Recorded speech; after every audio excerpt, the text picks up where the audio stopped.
نتوجه بالشكر للأخوة في تجمع الأمل والرجاء على استمرارهم في دعم حملة إفطار صائم في ريف حمص الشمالي لليوم 26 من شهر رمضان المبارك، وجزاهم الله عنا وعن المسلمين كل خير.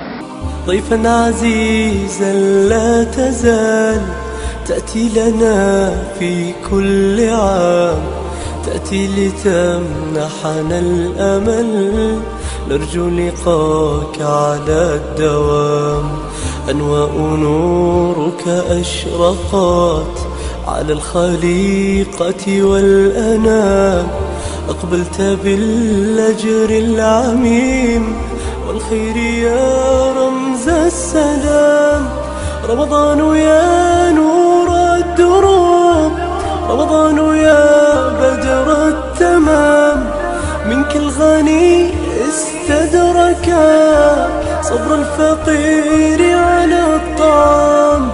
يا رحمة قد أنزلت أضنيت قلبي بالهيام.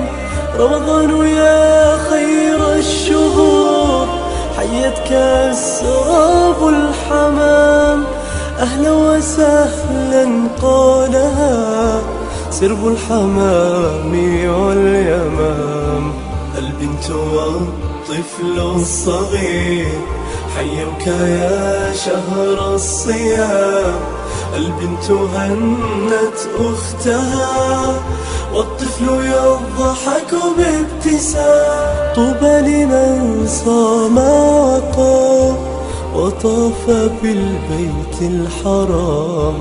طوبى لمن صام وقام وطاف بالبيت